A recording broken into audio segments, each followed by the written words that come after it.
ஆண்டவராகிய இயேசு கிறிஸ்துவின் இனிதான நாமத்தில் உங்கள் யாவருக்கும் இந்த காலை வேளையிலே வாழ்த்துக்களை தெரிவித்துக் கொள்கிறேன்.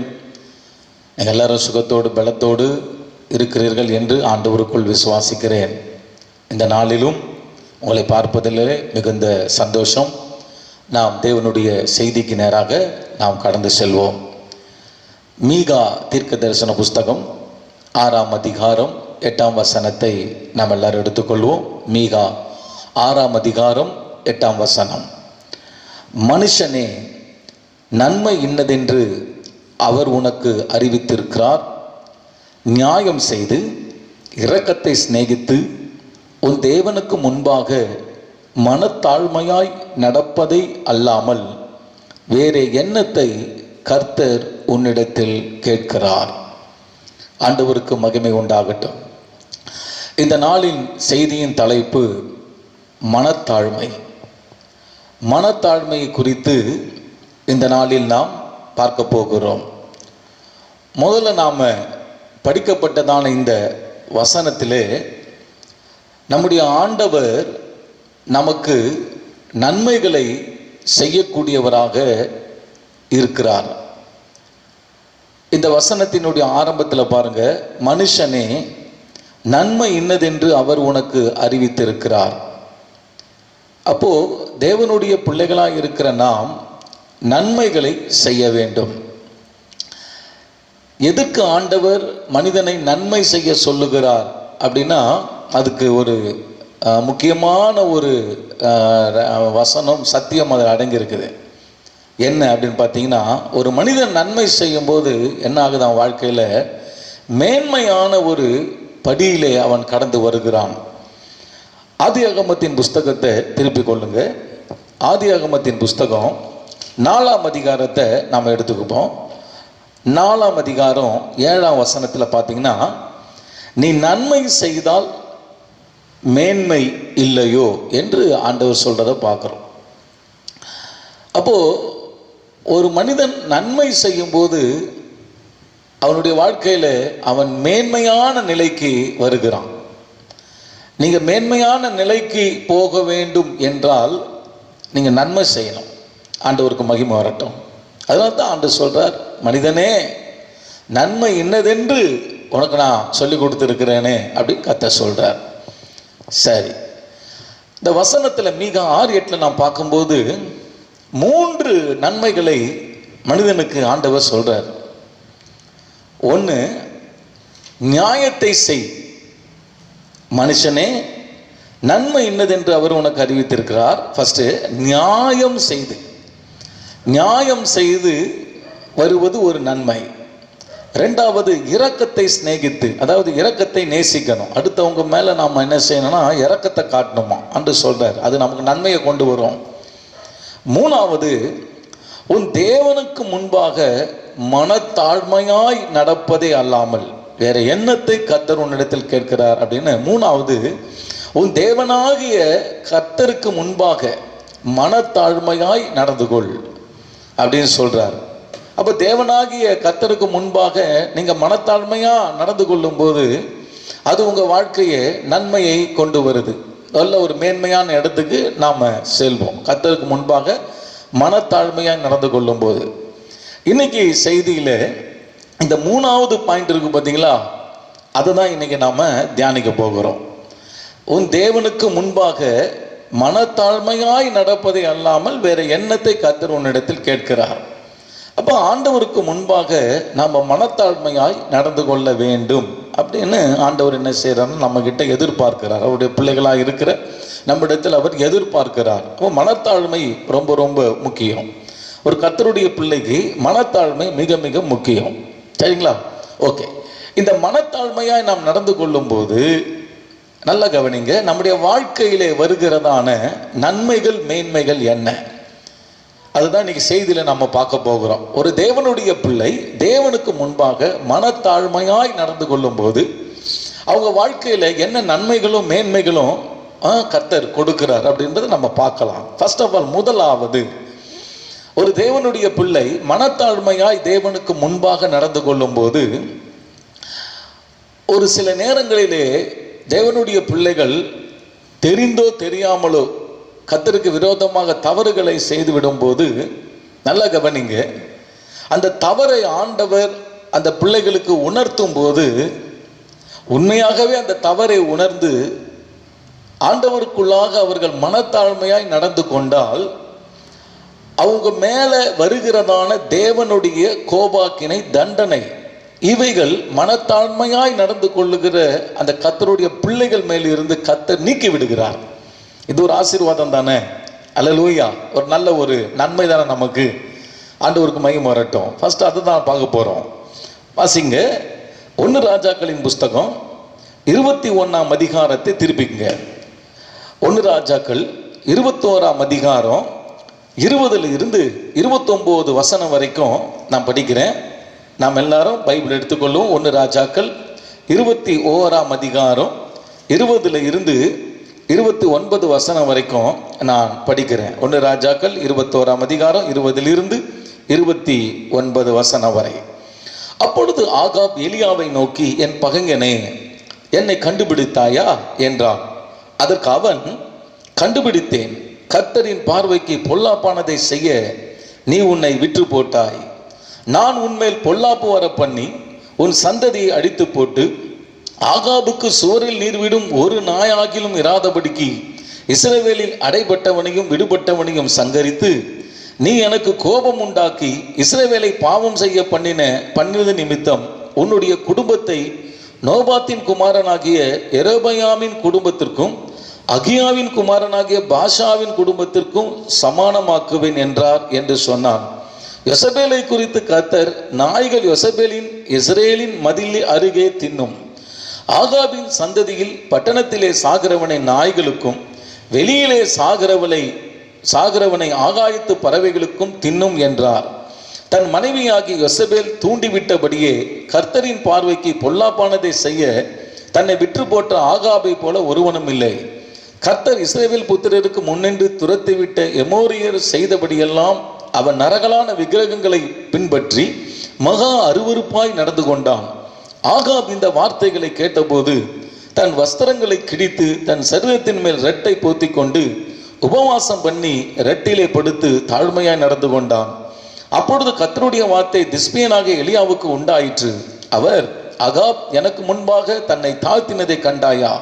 அவன் எனக்கு முன்பாக தன்னை தாழ்த்துகிறபடியினால் நான் அவன் நாட்களில் அந்த பொல்லாப்பை வரப்பண்ணாமல் அவன் குமாரன் நாட்களில் அதை அவன் வீட்டின் மேல் வரப்பண்ணுவேன் என்றார். இந்த இடத்துல இந்த வசனத்தை நான் படித்ததில் நான் பார்க்குற ஒரு முக்கியமான விஷயம் என்னன்னா, ஆகாப் இஸ்ரேலின் ராஜா. இஸ்ரேலின் ராஜா தேவனுடைய நியாயப்பிரமாணத்தின்படி தேசத்தை ஆளக்கூடியவன். தேவன் எதையெல்லாம் செய்யக்கூடாதுன்னு சொன்னாரோ அத்தனையுமே ஆகாப் தேசத்தில் கொண்டு வந்து நிரப்பிட்டார். பயங்கரமான விக்கிரக ஆராதனை. அவர் திருமணம் கட்டினது ஒரு விக்கிரக ஆராதனை செய்கிற ஒரு பொண்ணு, புரியுதுங்களா? ஒரு சூனியக்காரி, அவர் பேர் யெசபேல்.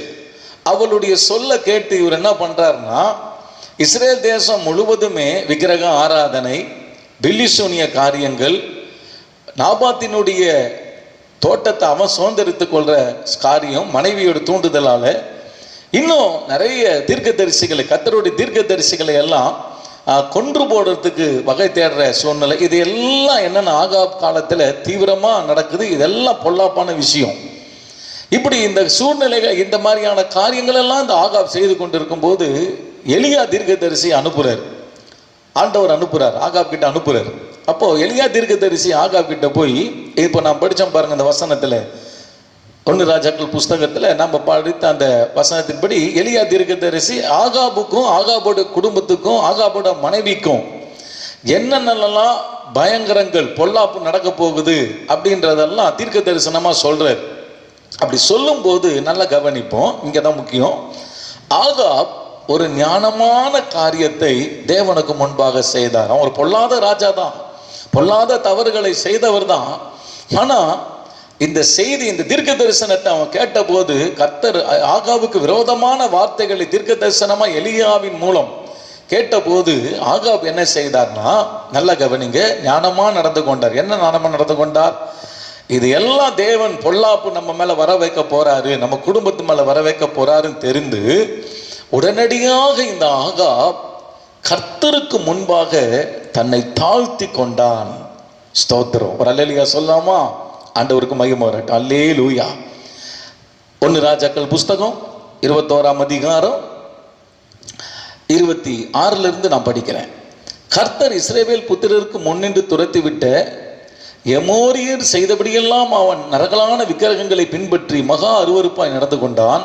27 ஆகாப் அப்படின்னு சொல்லப்படுது ஆகாப் பத்தி. அப்போ ஆகாப் இந்த வார்த்தைகளை கேட்டபோது, எலியா சொன்ன இந்த பயங்கரமான தீர்க்க தரிசன வார்த்தைகளை கேட்டபோது தன் வஸ்திரங்களை கிழித்து தன் சரீரத்தின் மேல் ரெட்டை போத்தி கொண்டு உபவாசம் பண்ணி ரெட்டிலே படுத்து தாழ்மையாய் நடந்து கொண்டான். ஆண்டவருக்கு மகிமை உண்டாகட்டும். அல்லேலூயா. தாழ்மை, மனத்தாழ்மையாய் இந்த ஆகாப் நடந்து கொண்டதை பார்க்கிறோம். அப்படி மனத்தாழ்மையாய் நடந்து கொண்ட உடனே கர்த்தருடைய செயலாங்க பாருங்க. ஒரு மனத்தாழ்மையாய் தேவனுக்கு முன்பாக ஒரு மனிதன் மனத்தாழ்மையாய் நடக்கும் பொழுது, அவன் இத்தனைக்கும் பொல்லாப்பு செய்த ஒரு மனுஷன். ஆனா அந்த மனிதன் தன்னுடைய பொல்லாப்பை உணர்ந்து, தன் மேல் வருகிற தேவ தண்டனையை உணர்ந்து, நிச்சயமாய் தேவன் தண்டித்தால் நாம் நிலைநிற்க முடியாதுன்னு நினைத்த உடனே அவன் கர்த்தருக்கு முன்பாக தன்னை அப்படியே தாழ்த்தி கொண்டு ரெட்டிலே படுத்து கொண்டு சாம்பலை மேலே போட்டுக்கொண்டு உபவாசம் பண்ணி தன்னை தேவனுக்கு முன்பாக தாழ்த்தி கொள்ளுகிறான். அப்ப ஆண்டவர் இந்த தாழ்மையா அவன் நடந்து கொள்ளுகிறத அவர் பார்க்கிறார். தேவனாகிய கர்த்தருக்கு முன்பாக அவன் தன்னை தாழ்த்து கொள்வதை கர்த்தர் பார்க்கும்போது அவன் ஆகாப் மேல் வர வேண்டிய அந்த தண்டனையை ஆண்டவர் என்ன பண்றாருன்னா மாற்றி போட்டுறாரு. ஒரு அல்லேலூயா சொல்லாமா? ஆண்டவருக்கு மகிமை. 29ஆம் வசனம் பாருங்க. ஆகாப் எனக்கு முன்பாக தன்னை தாழ்த்தினதை கண்டாயா? யாரை பார்த்து, யார்கிட்ட சொல்றாரு? எலியா கிட்ட ஆண்டவர் என்ன பண்றாரு? ஆகாபை குறித்து சொல்றாரு. அவன் பார்த்தியா, எனக்கு முன்பாக தாழ்த்தினதை நீ பார்த்தியா? அவன் எனக்கு முன்பாக தன்னை தாழ்த்துகிறபடியினால், எனக்கு முன்னாடி ஆகாப் தன்னை தாழ்த்தி கொண்டபடியினால் நான் அவன் நாட்களில் அந்த பொல்லாப்பை வர பண்ணாமல் அவன் குமாரன் நாட்களில் அதை அவன் வீட்டின் மேல் வர பண்ணுவேன் என்றார். அப்போ ஆகாப் காலத்திலேயே அந்த பொல்லாப்பு நடந்தேற வேண்டும். ஆனா அந்த பொல்லாப்பு தன்னுடைய காலத்துல நடந்து கொள்ளாதபடிக்கு ஆகாப் அதிலிருந்து தப்பிக்கப்படுகிறதற்கு என்ன ஒரு வழியை தெரிந்து கொண்டார்னா, கர்த்தருக்கு முன்பாக மனத்தாழ்மையாய் நடந்து கொள்வதுதான். அந்த மனத்தாழ்மை என்ன ஆச்சுன்னா, தேவனுக்கு முன்பாக மனத்தாழ்மையாய் நடந்து கொண்டபடினால் அந்த ஆகாப் காலத்தில் அவன் மேலே வர வேண்டிய அந்த பயங்கர பொல்லாப்பு அவன் காலத்தில் வராம அவனுடைய பிள்ளைகள் காலத்துக்காக அது தள்ளி போகிறத நம்ம பார்க்குறோம். அப்போ தேவ பிள்ளைகளை நல்லா புரிந்து கொள்ளுங்க. இந்த நாட்களிலே தேவனுக்கு முன்பாக நம்மை தாழ்த்தி கொள்ளணும். தேவனுடைய சபையில் இருக்கிற பிள்ளைகள் எல்லாரும் கவனிங்க, எல்லாருமே தேவனுக்கு முன்பாக தவறு செய்கிறவர்கள் தான். புரிதுங்களா? யாரும் 100க்கு 100 பர்ஃபெக்ட் அப்படின்னு சொல்ல முடியாது. தெரிந்தோ தெரியாமலோ தேவ பிள்ளைகள் நாம் தவறு செய்து விடுகிறோம் சில வேளையில. அப்படி தவறுகளை செய்யும் போது நல்ல கவனிங்க, கர்த்தர் நிச்சயமாக தன் பிள்ளைகளை மிகவும் நேசிக்கிறார். அப்போ நேசத்தினுடைய அடையாளம் என்னன்னா, உங்கள் தவறுகளை என்ன செய்வார்னா ஆண்டவர் சுட்டி காட்டுவார். எப்படி எலியா ஆகாபுக்கு அவன் தவறுகளெல்லாம் சுட்டி காமிச்சாரோ, அதே போல ஆண்டவர் நம்முடைய தவறுகளை சுட்டி காட்டுவார். அப்படி சுட்டி காட்டும் போது நம்ம என்ன செய்யணும்னா, இந்த ஆகாப மாதிரி அதை ஒத்துக்கொண்டு தவறு நம்ம மேலே இருக்குது அப்படின்னு உண்மையாக நம்ம மனசாட்சிக்கு தெரிஞ்சு நான் ஒத்துக்கொண்டு அதை ஏற்றுக்கொண்டு கர்த்தருக்கு முன்பாக உங்களை மனத்தாழ்மையா உங்களை ஒப்பு கொடுத்துடணும். ஆண்டவரே உண்மைதான்ப்பா, நான் தாழ்த்தி கொள்கிறேன், தேவனே என்மேல் கிருபையா இரும் என்று ஆண்டவர் சமூகத்தில் உண்மையை உணர்ந்து நீங்கள் தாழ்த்தி கொண்டால் நிச்சயம் சொல்கிறேன், உங்கள் மேலே வர இருக்கிற அந்த தேவ கோபத்தை கர்த்தர் முற்றிலுமாய் நீக்கி போட்டுருவார். கைகளை உயர்த்தி ஆண்டவரை நாம் ஸ்தோத்தரிக்கலாமா? அல்லேலூயா. கர்த்தர் நாம மகிமை பெறட்டும். ஆனால் ஒரு சில தேவ பிள்ளைகளுடைய லைஃப்பை நீங்கள் பாருங்கள், அந்த தவறுகள் என்று உணர்த்தப்படும் பொழுது சில தேவ பிள்ளைகள் அதை ஏற்றுக்கொள்ளுவது இல்லை. அது ஏற்றுக்கொள்ளாமல் இருப்பதினால தான் வாழ்க்கையில் பலவிதமான புயல் காற்றுகளை எல்லாம் கர்த்தருடைய பிள்ளைகள் சந்திக்க வேண்டியதாக இருக்கிறது. அது தேவனுடைய கோபமாக கூட அமைந்து விடுகிறது. இதுக்கு உதாரணம் நம்ம பார்க்கும்போது நல்ல கவனிங்க. உசியா ராஜாவினுடைய காலத்தில் இதை நம்ம இந்த ஒரு உதாரணத்தை நம்ம பார்க்கலாம், படிக்கலாமா? கர்த்தருக்கு மகிமை உண்டாகட்டும். 2 நாளாகமத்தின் புஸ்தகத்தை நாம் திருப்பிக் கொள்வோம். 2 நாளாகமத்தின் புஸ்தகம் 26ஆம் அதிகாரம் 16 இருந்து 19 வசனம் வரை நான் படிக்கிறேன், கேளுங்க. அவன் பலப்பட்ட போது தனக்கு கேடுண்டாக மட்டும் அவனுடைய மனம் மேட்டிமையாகி தன் தேவனாகிய கர்த்தருக்கு விரோதமாக மீறுதல் செய்து தூபபீடத்தின் மேல் தூபங்காட்ட கர்த்தருடைய ஆலயத்துக்குள் பிரவேசித்தான். ஆசாரியனாகிய அசரியாவும்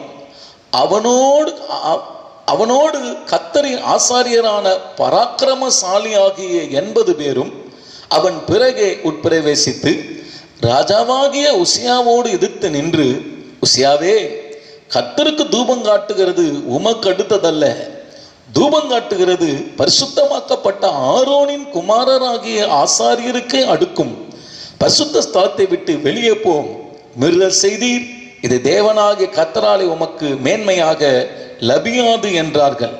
அப்பொழுது உசியா கோபம் கொண்டான். அவன் தூப கலசத்தை தன் கையில் பிடித்து ஆசாரியருடைய கோபமாய் பேசுகிற போது ஆசாரியருக்கு முன்பாக கர்த்தருடைய ஆலயத்திலே தூபபீடத்தின் முன்னின்ற அவனுடைய நெற்றியிலே குஷ்டரோகம் தோன்றிற்று. ஸ்தோத்திரம். இங்க நாம பார்க்கிற ஒரு விஷயம் என்ன, இந்த இடத்துலையும் இந்த உசியா ராஜா தவறு செய்கிறார், பொல்லாப்பான காரியத்தை செய்கிறார். என்ன பொல்லாப்பான காரியம்? உசியா ராஜா தன்னுடைய ஆட்சி காலத்தில் பலப்படுறார், நல்ல ஸ்ட்ராங்கா பலப்பட்ட ஒரு ராஜ்யத்தை ஒரு நிலைநாட்டி கொள்றார். அப்படி இருக்கும்போது அவருடைய மனசு நல்ல கவனிங்க, கர்த்தர் இந்த அளவுக்கு நம்மளை உயர்த்தி வச்சிருக்கிறாரு அப்படின்ற ஒரு அந்த நினைவுகளை நினைத்து தன்னை தாழ்த்தி கொள்ளாம இவர் மனசுல என்னன்னா ரொம்ப ஒரு பெரிய ஒரு பெருமை மாதிரி, மனம் மேட்டிமைன்னு சொல்லுது பைபிள். அதான் அதுக்கு என்னன்னா விளக்கம், பெருமை கொண்டு அவர் இருக்கிறார். அப்ப இந்த பெருமை என்ன ஆகுதுன்னா, இவர் தேவனுடைய ஆலயத்துக்கு ஒரு நாள் போறார். போகும்போது தேவனுடைய ஆலயத்துல ஆசாரியர்கள் தான் தூபம் காட்டணும். கர்த்தருக்கு யார் காட்டணும் தூபம்? பழைய ஏற்பாட்டில் ஆசாரியர்கள் தான் தூபம் காட்டணும். ஆனா இந்த ராஜாவுக்கு மனமேட்டிமை வந்ததால என்ன ஆச்சுன்னா, ஆசாரியர்கள் காட்ட வேண்டிய அந்த தூப கலசத்தை இவர் என்ன பண்றாருன்னா, இவர் அதை வாங்கி கொண்டு துணிகரமா ஆலயத்துக்குள்ள போய் தூபத்தை காட்டுறாரு. இது பொல்லாப்பான காரியம், புரியுதுங்களா? ஆண்டவருக்கு இது அருவருப்பு, பிடிக்காத காரியம். ஏன்னா ஒன்லி ஆசாரியர்கள் தான் அதை செய்யணும், வேற யாருக்கும் அனுமதி கிடையாது. ஆண்டவர் அதை நியமித்து வச்சுட்டாரு. அப்படி அப்போ இவர் என்னன்னா அந்த இடத்தை இவர் பிடிக்கிறதுக்கு போய் அந்த காரியத்தை செய்யறாரு. செய்யும் போது நல்ல கவனிங்க, செஞ்சிட்டார், சரி இருக்கட்டும். நீங்க பாருங்க, அந்த நேரத்தில் 80 ஆசாரியர்கள் என்ன செய்யறாங்கன்னா, குடுகுடுன்னு ஆசாரியர்கள் அந்த ராஜாவின் பின்னாடியே போய் அவனை ஸ்டாப் பண்றாங்க. நீ தூபம் காட்ட வேண்டாம் அப்படின்னு சொல்லி ஸ்டாப் பண்றாங்க. பாருங்களேன் 17ஆம் வசனம். ஆசாரியனாக அசரியாவும் அவனோட கர்த்தரின் ஆசாரியனான பராக்கிரமசாலியாகிய 80 பேரும், ராஜா பின்னாடி 80 பேரும் என்ன செய்யறாங்க, அவன் பிறகே உட்பிரவேசித்து அங்க கவுன்சிலிங் கொடுக்குறாங்க. ராஜாவாகிய உசியாவோட எதிர்த்து நின்று, ஏன்னா பெரிய தப்ப பண்றாரு அந்த இடத்துல. அவனுக்கு என்ன பண்றாங்க, ஆசாரியர்கள் அவன் கூட எதிர்த்து நிற்கிறாங்க. எதிர்த்து நின்று, உசியாவே, கர்த்தருக்கு தூபம் காட்டுறது உமக்கு அடுத்ததல்ல, தூபம் காட்டுகிறது பரிசுத்தமாக்கப்பட்ட ஆரோனின் குமாரராகிய ஆசாரியர்களுக்கு அடுக்கும், பரிசுத்த ஸ்தலத்தை விட்டு வெளியே போம், மீறுதல் செய்து அது தேவனாகி கர்த்தராலே உமக்கு மேன்மையாக லபியாது என்றார்கள். அப்போ அந்த இடத்துல அவங்க சொல்றாங்க, சுட்டி காட்டுறாங்க, உசியாவே நீ போயிடு, இது ஆசாரியர்களுக்கு உரியது, இதை நீ செஞ்சனா உனக்கு இந்த மேன்மலம் உனக்கு ஆசீர்வாதமா அமையாது, இந்த இடத்த விட்டு போயிடு அப்படின்னு சொல்லி அவருக்கு அந்த எச்சரிப்பு கொடுக்குறாங்க. அவங்களுக்கு சொல்றாங்க, அவருக்கு அந்த காரியத்தை சொல்றாங்க, போயிடு அப்படின்னு சொல்லி. ஆனா இங்க நல்லா பார்த்தீங்கன்னா, இந்த ஆசாரியருடைய சொல்லுக்கு இந்த உசியா காது கொடுக்க விருப்பம் இல்லை. அவருக்கு அதெல்லாம் அவர் ஏற்றுக்கல. நான் என்ன செய்வேன், தூப கலசத்தை நான் காட்டுவேன், கர்த்தருக்கு காட்டுவேன், அதெல்லாம் நீ கேட்க முடியாது, நீங்க அதெல்லாம் உனக்கு இதெல்லாம் கிடையாது அப்படின்னு சொல்லி அந்த அந்த மனம் மேட்டிமையான, புரியுதுங்களா, ஆலோசனை சொல்றாங்க, சுட்டி காட்டுறாங்க. எப்படி இப்போ எலியா ஆகாபுக்கு அவனுடைய தவறை சுட்டி காட்டின போது எப்படி அந்த ஆகாப் தன் மனத்தாழ்மையா தேவனுக்கு தாழ்த்தி கொண்டாரோ, ஆனா அந்த மாதிரி இந்த உசியா இல்லை. சுட்டி காட்டுறாங்க, போயிடுன்றாங்க. அதெல்லாம் காதில் வாங்கிறதுக்கு அவருக்கு நேரம், அவருக்கு அதெல்லாம் ஒரு பெரிய விஷயமா தெரில. கர்த்தர் நியமிச்ச நியமனம் இதெல்லாம் இதை மீறினா நமக்கு தண்டனை வரலாம் தெரில. அதெல்லாம் இவர் மனமேட்டிமை தான். நல்லா கவனிச்சேன் கர்த்தர் பிள்ளைகளே, மனமேட்டிமை பெருமை வந்துட்டாவே என்ன செய்யறோன்னு நமக்கு தெரியாது, எப்படி நடந்துக்கிறோம், என்ன பேசுகிறோம், புரியுதுங்களா? ரொம்ப கவனமாக இருக்கணும். நம்ம பெருமை தான் இன்னைக்கு நம்ம வாழ்க்கையில் பெரிய பிரச்சனையே. பெருமை தான். பெருமையில் தான் நிறைய ஆசீர்வாதங்கள் நம்மளை விட்டு இழந்துடுது, கிருபை இழந்து போகுது, கர்த்தருடைய வல்லமை நம்மளை விட்டு போயிடுது, புரியுதுங்களா? பெருமை. அதனால் இந்த பெருமைக்கு நாம் ரொம்ப எச்சரிக்கையாக இருக்கணும். அப்போ இவர் மனமேட்டிமை பெருமை அடைஞ்சிட்டார், சொல்கிறத கேட்க மாட்டுறாரு. அப்போ ஆசாரியர்கள் இப்படி பேசிக்கிட்டு இருக்கும்போது பார்த்தீங்கன்னா இந்த உசியாவுக்கு கோபம் வருது. ஐயோ சொல்லிட்டாங்களே, உடனே நம்ம போயிடலாம், ஏதோ தெரியாமல் பண்ணிட்டோம், உடனே போயிடலான்னு சொல்லிட்டு அந்த மைண்டு வரல அவருக்கு. அதுக்கு பதிலாக என்னன்னா கோபப்படுறாரு. 19ஆம் வசனம் பாருங்க. அப்பொழுது உசியா கோபம் கொண்டான். சொல்றாங்க இதெல்லாம் பண்ணாதப்பா, வேணாப்பா, போயிடுப்பான்னு சொல்றாங்க. அப்போ என்ன சொல்லணும்? தாழ்மையாக, ஐயோ தெரியாமல் நான் வந்துட்டு எவ்வளோ தூரம், சரி ஆசாரியர்களே உங்களுக்கு தெரிஞ்சதை சொல்கிறீங்க, உண்மைதான், நான் போயிடுறேன் அப்படியே உண்மையாக அந்த இடத்துல போயிட்டு இருந்தாருன்னா பிரச்சனையே இல்லை. ஆனால் அது பதில் இவர் என்ன பண்ணுறாருன்னா கோபப்படுறார். அப்படி கவுன்சிலிங் கொடுக்குறவங்களுக்கு, ஆலோசனை கொடுக்குறவங்க மேலேயே என்ன பண்ணுறாருன்னா தன்னுடைய கோபத்தை அவங்க மேலே காட்டுறாரு. அடுத்து நீங்கள் பாருங்க, அவன் தூபகலசத்தை தன் கையிலே பிடித்து ஆசாரியரோடைய கோபமாய் பேசும்போது, அப்போ ஆசாரியர்கிட்ட பேசும் இப்படிதான் பயங்கர கோபமாக பேசுகிறான். என்ன பெரிய ஆளா நீங்கள் அப்படின்ற சொல்லியிருக்கலாம். அப்போ கோபப்படுறார், பயங்கரமாக கோபப்படுறார், புரியுதுங்களா? அப்போ நல்லா கவனிங்க, இந்த கோபப்பட்டுக்கிட்டு இருக்கும்போது என் வேதம் சொல்லுது, ஆசாரியருக்கு முன்பாக கர்த்தருடைய ஆலயத்திலே தூபபீடத்தின் முன் இருக்கிற அவனுடைய நெற்றியிலே குஷ்டரோகம் தோண்டிட்டு. அவ்வளோதான். ஆண்டவர் நெத்தியில ஒரு போடு போட்டார், குஷ்டரோகம். அந்த குஷ்டரோகம் அவன் நெத்தியில வர்றது ஆசாரியர் பார்த்த உடனே அவனை வெளியே அனுப்புறாங்க. ஆட்டோமேட்டிக்காக அவனுக்கு தெரிஞ்சிடுச்சு நமக்கு குஷ்டரோகம் பிடிச்சிடுச்சுன்னு. அவனே தூப வீட்டு கீழே போட்டு அவனே என்ன செய்யறாரு, அந்த இடத்த விட்டு முதல்ல நம்ம இடத்த காலி பண்ணணும், அவரே ஓடி போயிடுறாரு. புரியுதுங்களா? பார்த்தீங்களா? நல்லா இருந்தாரா உசியா? ஆனால் இன்னைக்கு குஷ்டம் பிடித்தவராக மாறி போனதுக்கு காரணம் நல்லா கவனிங்க, அவர் ஆசரிப்புக்கு அந்த அந்த அந்த ஆலயத்துக்குள்ள போனது ஒரு பக்கம் இருக்கட்டும், ஆனால் தவறுன்னு அவருக்கு சொன்னாங்க பாருங்க, அந்த சொல்லை அவர் கேட்கல. அதுதான் உங்க தப்பு. ஆலயத்துக்குள்ள ஆசாரியர்கள் செய்ய வேண்டிய வேலையை செய்ய போனார், சரி இருக்கட்டும். அது தப்புன்னு சொல்ற போது அதை ஏற்றுக்கொண்டு தாழ்மைப்படுத்தி கொண்டு அவர் இருந்திருந்தார்னா ஆகாப மாதிரி அவர் தப்பிச்சிட்டு இருக்கலாம். ஆனா அவருக்கு அப்படி மனசு இல்லை. எதிர்த்து பேச ஆரம்பிக்கிறார், கோபப்பட ஆரம்பிக்கிறார். அதன் விளைவு குஷ்டத்தை தான் அவர் சந்திக்க வேண்டியதாக இருந்துச்சு. அதனால் கர்த்தருடைய பிள்ளைகளே, இந்த நாளில் நம்ம ரொம்ப கவனமாக இருக்கணும், புரியுதுங்களா? பிசாசு நம்முடைய வாழ்க்கையில் எங்கே அவன் தாக்குவானா, நல்லா கவனிங்க, செவி கொடுக்க வைக்க மாட்டான். நீ யாருக்கும் செவி கொடுக்காத, நீ செய்யறது தான் கரெக்ட், நீ செய்யறது தான் சரி, யாருக்கும் செவி கொடுக்காத, புரியுதுங்களா? இதுதான் சாத்தானோட தந்திரம். இப்படி ஒரு மனநிலை நமக்குள்ள உண்டாகி கொண்டே இருந்துச்சுன்னா நாளுக்கு நாள் என்ன ஆகும்னா அது வளர்ந்து கொண்டே கடைசியில் அது என்ன ஆகிடும்னா நம்ம லைஃப்பை க்ளோஸ் பண்ணுறோம். அதனால் கர்த்தர் பிள்ளைங்க எப்போவுமே நீங்கள் நல்ல பைபிள் படித்து பாருங்க, செவிகோடு செவிகோடு செவிகோடு நிறைய இடத்துல ஆண்டு சொல்லியிருக்கிறத நம்ம பார்க்கலாம். அதனால் ஆண்டோட பிள்ளைகளை இந்த நாளில் நம்ம மனமேட்டிமையாக நடந்துடாம, நம்ம தவறை யாராச்சும் சுட்டி காட்டும் போது, புரியுதுங்களா, நிச்சயமாக சொல்கிறேன், அதை தாழ்மையாக நம்ம மனதில் ஏற்றுக்கொண்டு, உண்மையாக நம்ம வாழ்க்கையில் அது இருந்துச்சுன்னா தாழ்மையை ஏற்றுக்கொண்டு கர்த்தருக்கு முன்பாக அந்த தவறில் இருந்து நம்ம வெளியே வந்து அன்றுகிட்ட கிருபையை கேட்டு அன்றுக்குள்ளாக நம்மளை மாற்றிக்கொள்ள அன்றுகிட்ட உதவி கேட்டோம்னா நிச்சயம் சொல்கிறேன், புரியுதுங்களா, நீ அறிந்து அறியாமல் செய்த தவறாக இருந்தாலும் நீ மனத்தாழ்மை நடந்து கொள்ளும் போது ஆண்டவர் உனக்கு கிருபை தந்து உன் மேலே அந்த கோபத்தில் எடுத்துருவார். ஆனால் மனமெட்டிமை கொண்டு நான் அப்படி தான் நான் செய்கிறது தான் கரெக்டு அப்படின்னு நம்ம இருந்துட்டோம்னா கண்டிப்பாக தேவன் வேதத்தில் என்ன செய்தாரோ அதே தான் நமக்கு வாழ்க்கையிலும் செய்வார் என்பதில் எந்த மாற்றமும் இல்லை. இன்னைக்கு நிறைய பிள்ளைங்க கண்ணீரின் வாழ்க்கையை, கர்த்தருடைய பிள்ளைங்க வாழ்க்கையில் நிறைய பேர் நான் பார்க்குறேன் கண்ணீரின் பாதையில் போகிறாங்க. அதோடைய ரகசியம் என்ன அப்படின்னு பார்த்தீங்கன்னா, இந்த வாழ்க்கையில் ஒரு விதமான மனமேட்டிமை எவ்வளோ சொன்னாலும் கேட்க மாட்டாங்க. எதை சொன்னாலும் யார் சொன்னாலும் சரி. சில வேளை கர்த்தர் நம்முடைய தவறை சுட்டி காட்ட தாய் தகப்பனை யூஸ் பண்ணுவார். சில வேளை பாஸ்டர் யூஸ் பண்ணுவார். சில வேளையில் வேதத்தை யூஸ் பண்ணுவார். புரியுதுங்களா? இது எந்த விதத்திலும் அதுக்கு செவி கொடுக்காம நான் பண்ணுறது தான் கரெக்டு அப்படின்னு சில தேவ பிள்ளைங்க போகும்போது நான் பார்த்துருக்குறேன். அந்த நேரத்துக்கு அது என்னமோ அவங்களுக்கு அது நல்லா இருக்கிற மாதிரி தெரியும். ஆனால் காலம் செல்ல என்ன ஆகும்னா கண்டிப்பாக அது அவங்கள ஒரு ஆபத்துக்கு நேராகவும் ஒரு கண்ணீரின் பாதைக்கு நேராகவும் அந்த பெருமையின் தன்மை அவங்களை கொண்டு போயிடும். நிறைய பிளஸ்ஸிங் வந்து போய் நான் பார்த்துருக்கிறேன் சில கர்த்தருடைய பிள்ளைகள் எல்லாம். ஒரு முறை ஒரு குறிப்பிட்ட சகோதரி மதுரையில் அவங்க சபைக்கு சென்றிருந்தாங்க.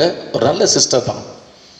அவங்க குறிப்பிட்ட நம்ம பக்கத்தில் இருக்கிற கிராமத்துக்கு தான் அவங்க வந்திருந்தாங்க. அப்போ நம்ம சர்ச்சை குறித்து கேள்விப்பட்டு நம்முடைய சபையில் ஆராதனை நல்லா இருக்குது அப்படின்னு சொல்லி அவங்க தொடர்ச்சியாக வந்து கொண்டு இருந்தாங்க.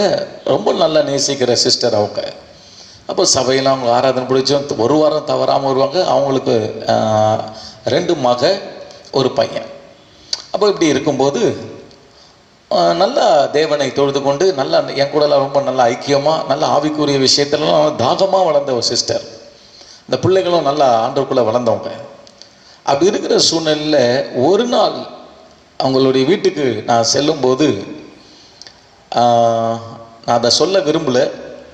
அவங்களுடைய மகளுடைய விஷயத்தில் அவங்க சில தவறுகளை அவங்க செய்கிறத நான் பார்த்தேன். அப்போ அதை பார்க்கும்போது சகோதரத்துவத்தின் சகோதரியாக ஆவிக்குரிய தகப்பனாக அவங்கக்கிட்ட நான் இது தப்பு சிஸ்டர், உங்களுடைய மகளுடைய விஷயத்தில் நீங்கள் செய்கிற காரியம் தப்பு, அது நான் சொல்ல விரும்பலை வீடியோவில். ஆனால் நான் அந்த சிஸ்டர்கிட்ட சொன்னேன், இது தப்பு, இது தேவனுக்கு பிரியமில்லாத காரியம், அதனால் இந்த ரூட்டை உங்கள் மகளுக்கு சொல்லி கொடுக்காதீங்க, வேண்டாம் அப்படின்னு. அப்போது அவங்க அதை பெருசாக எடுத்துக்கல. இவ்வளோ நேரம் என்கிட்ட நல்லா பேசி கொண்டு இருந்தவங்க இதை நான் அந்த பாவத்தை சுட்டி காட்டும்போது, அந்த தவறை சுட்டி காட்டும்போது அவங்களுக்கு என் மேலே கொஞ்சம் கோபம் வர ஆரம்பிச்சிது. அதுதான் என்றைக்குமே ஒரு தவறை சுட்டி காட்டும்போது உண்மையாக மனத்தாழ்மையோடு இருக்கிறவங்க என்ன செய்வாங்கன்னா, இந்த மாதிரி ஒரு சூழ்நிலையில் நம்மையும் கண்டிக்கிற ஒரு சகோதரன் நமக்கு இருக்கிறாரே, நம்மையும் கண்டிக்க ஒரு ஆவிக்குரிய தகப்பன் இருக்கிறாரே, நம்மையும் கண்டிக்கிறதுக்கு ஒரு நண்பனை போல ஒரு பாஸ்டர் நமக்கு இருக்கிறாரேன்னு சொல்லி ஏற்றுக்கொள்ளுகிறவர்கள் உண்டு. அவங்க யார் நான் கண்டிப்பாக சொல்கிறேன், அவங்க மனத்தாழ்மையாக இருக்கிறவங்க தான். அவங்க தான் இப்படி ஏற்றுக்கொள்வாங்க. ஆனால் சிலர்லாம் அந்த தவறை நாம் சுட்டி காமிச்சு கர்த்தருக்கு விரோதமாக இருக்குது, வேண்டாம் இதை விட்டுருங்கன்னு சொல்லும்போது மனத்தாழ்மை இருந்தால் அதை ஏற்றுப்போங்க. மனத்தாழ்மை இல்லைன்னு வச்சுங்களேன், அவங்க கோபத்துக்கு சுட்டி காட்டுறவங்க ஆளாக வேண்டிய சூழ்நிலை வரும். நான் ஆளானேன். என்னை ரொம்ப பகைக்க ஆரம்பித்தாங்க. அந்த சிஸ்டர் எவ்வளோ அன்பாக இருந்தவங்க பகைக்க ஆரம்பித்தாங்க. அதுக்கு பிறகு என்னை குறித்து குறை சொல்ல ஆரம்பித்தாங்க. பிறகு அவங்க சொன்னாங்க, ஒரு விசுவாசிக்கிட்ட என்னை பார்த்தாவே அவங்களுக்கு எரிச்சலாக இருக்கிறது அப்படின்னு சொல்ல ஆரம்பித்தாங்க. சபைக்கு விட்டு வருவாங்க. நான் பிரசங்க ஏதாவது யாரோ நம்ம சத்தியத்தை குறித்து நம்ம சில காரியம்லாம் சொன்னோம்னா அது என்ன தான் பாசம் சொல்கிறாருன்னு சொல்லி அப்படியே வேதனைப்படுத்திக்கிட்டே இருப்பாங்க. அதுக்கப்புறம் அவங்க சர்ச்சுக்கு வர்றது கொஞ்சம் கொஞ்சமாக நிற்க ஆரம்பிச்சிருச்சு. அப்போ அந்த சிஸ்டர்கிட்ட நான் பார்க்கும்போது அப்பயே சொன்னேன், நீங்கள் உங்கள் மகளை நடத்துகிற விதம் தப்பு, கண்டிப்பாக ஒரு நாள் இதுக்கான பதிலையும் இதுக்கான அழுகையும் நீங்கள் உங்கள் வாழ்க்கையில் அது வர வேண்டியது வரும், நீங்கள் பாருங்கள் அப்படின்னு சொன்னேன் நான். அதனால தான் அவங்க என் மேலே கோவப்பட்டாங்க. அவங்க மகளும் என் மேலே கோவப்பட்டாங்க. சரி, நம்ம கர்த்தருடைய ஊழியத்தை செய்கிறோம், அவங்க நமக்கு பகையா? சோத்திரம், சொல்லிக்கிட்டோம், கர்த்தருக்கு மகிமை வரட்டும். கர்த்தருக்கு தானே தீர்க்கதரிசி எலியாவை தவற சொல்லி காட்டுறதுக்கு தானே தீர்க்கதரிசி அமைச்சார். புரியுதுங்களா? அதே போல தான் ஊழியக்காரங்கன்னா சில வேலையில் தவறுகளை சுட்டி காட்டுவாங்க. ஆமாம், இதை என்னமோ நான் என் மேலே கோவப்பட்டார் பாஸ்டர், நம்ம ஜனங்க மேலே கோவப்படுறதுக்கு சுட்டி அவங்களுடைய தான் சொல்கிறது. என்ன நீங்கள் என் கையில் 10,000 20,000 கடன் வாங்கிட்டீங்களா? இல்லைம்மா, தவறான ஒரு ஊழியக்காரன் சுட்டி உனக்கு காட்டும்போது அதை தயவா மனத்தாழ்மையை ஏற்றுக்கும். நடந்தது என்ன தெரியுமா? அந்த சிஸ்டர் அப்படியெல்லாம் பேசிக்கிட்டு இருந்தாங்க, நான் விட்டுட்டேன். சரி, கர்த்தருக்கு சோத்திரம், ஆனால் அவங்க ஆண்டவரே ஆசீர்வாதமாக இருக்கணும்னு நான் ஜெபம் பண்ணிட்டு இருந்தேன். ஆனால் திடீர்னு ஒரு நாள் நான் என்ன சொன்னனோ அது கொஞ்சம் வருஷங்கள் கடந்தது. அந்த விஷயத்தில் அவ்வளோதான், பாதிக்கப்பட்டாச்சு. அவங்க மகள் மென்டல் மாதிரி ஆக வேண்டிய சூழ்நிலை ஆயிடுச்சு. மனநிலை பாதிக்கப்பட்டாச்சு. அந்த பொண்ணு ஓன்னு எப்போ பாரு அழுகிற மாதிரி ஒரு சூழ்நிலை. இந்த சிஸ்டரும் எவ்வளவோ அந்த பொண்ணை கண்ட்ரோல் பண்ண பார்க்குறாங்க, அது இதுன்னு சொல்லி ஒன்றும் பண்ண முடியல. கடைசியாக என்ன நடந்துருமா? ஊரை விட்டு அவங்க மதுரைக்கு போகிற மாதிரி சூழ்நிலை ஆயிட்டு. ஆனால் ஒன்று, அவங்க போகும்போது ஒரு வார்த்தை பக்கத்து வீட்டை சொல்லிட்டு போனாங்களாம். இந்த சூழ்நிலையில் பாஸ்டர் ஆரம்பத்திலேயே என்கிட்ட சொன்னார்,